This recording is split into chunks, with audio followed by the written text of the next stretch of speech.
Hey guys, in this video, I'm going to be showing you how to paint these cosmos flowers. It will be a very simple tutorial as there won't be any clipping masks or any other complicated steps. Let's get started. For today's tutorial, I will be using the Sublime Watercolor pack and the Delicate and Dainty canvas. Everything will be linked below. As usual, I've drawn a sketch so you can download it and insert it like this. Once inserted, you'll see the sketch right here, and we'll just make a new layer so that we can start coloring. But before we do that, I'm just going to bring down the opacity a bit and go back to our painting layer. And we're just going to start painting the petals first. To start, I'm going to pick out a very light pink, and I'm going to use the gold soft brush. So just simply fill in a petal one by one, just like how we would fill in a coloring book. For the next petal, I think I will use a lighter pink, just to give it some variation. And so I'm just going to quickly color every petal and show you guys the next step. Okay, so now we have it all colored. But now we're just going to paint the center of the flower once again with a darker pink. As you can see, real cosmos flowers tend to have this center that's a lot more darker than the rest of the petal. So you just want to emphasize that area like this. Just like real watercolor, you start with light colors and work your way up. And now I'm just going to blend that out with the basic blender.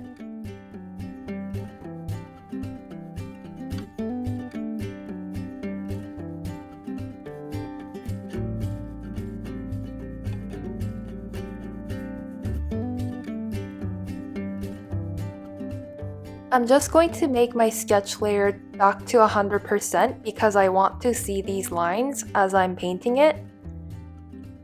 I'm making a new layer now, and I'm just going to pick out a darker pink. It's like a hot pink kind of, and I'm just going to start layering on top again, emphasizing the center of the flower as well as these petals, because these petals are going to have shadows, right? Because one will be below the other, and we just want to show that in the painting as well. So I'm just trying to do my best to show that there are some shadows, and I'm just going to just roughly paint it out because it doesn't have to be too perfect.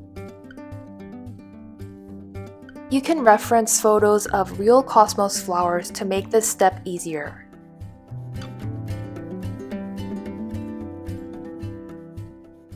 Next, I'm just going to use the basic blender to smooth out these lines.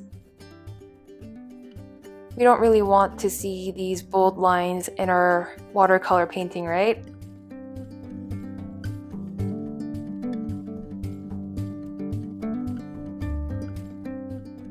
I'm just going to turn off the sketch layer to see how it looks like. You can do this from time to time to check out how the painting looks like, and it looks like the lines are a little bit too bold, so I'm just going to blend that out a little bit right now. Let's pick out a new brush. Let's see here, maybe bold medium will do. Again, we're going to add some lines here and there using a darker pink or even a red like this to emphasize darker areas. And these lines kind of define the petals individually, and it just makes it look less flat. This is an optional step if you do not really like defined watercolor paintings. Again, I'm just going to blur that out using the basic blender.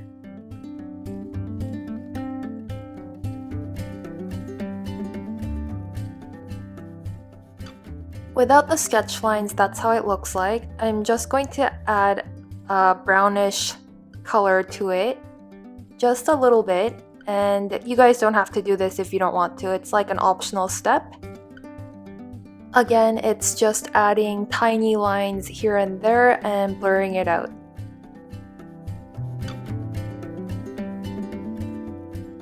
Now we're going to start coloring the center, so let's make a new layer. And I'm going to pick out this yellow, and I'm using the soft edge round brush, and we're just going to fill that in.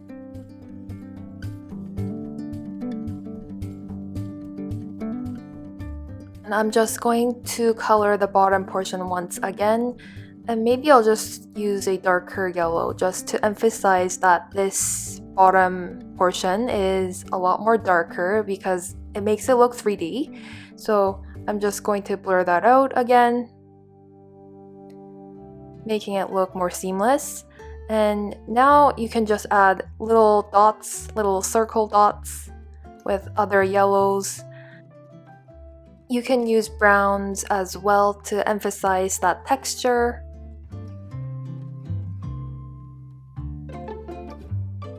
And then we make a new layer on top, and I'll be using a brown and using the bold medium brush to draw small tiny lines like this.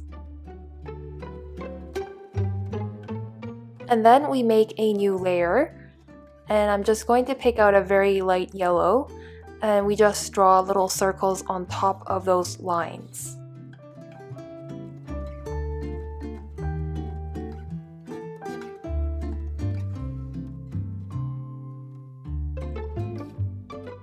Without the sketch, that's how it looks like. So yes, that's how I would color the other flower as well.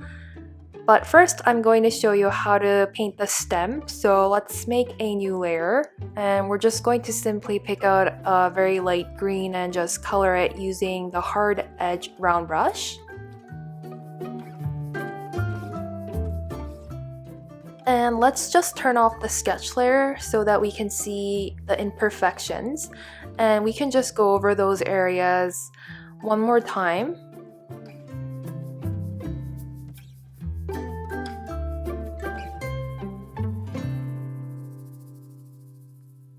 Of course, let's blend that out.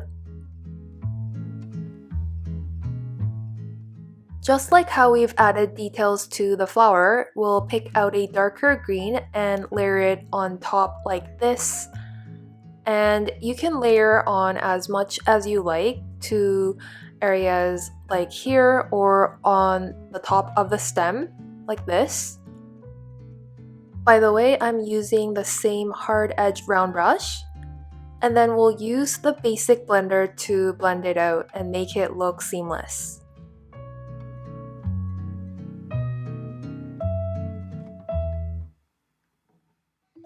So now that I've colored all of the flowers, I just want to turn off the sketch layer. Overall, I'm happy with how it turned out, but I do like the little one the best because it's more simplified compared to the bigger ones. The bigger ones look way too defined for my taste, and it's not really the type of watercolor that I would aim to paint, but there are so many different ways to express and paint with watercolor, so please feel free to experiment and find your own style. If you have enjoyed this tutorial, please subscribe and hit the notification bell. I would greatly appreciate it if you can also give this video a like. Thank you so much for watching, and see you in the next one.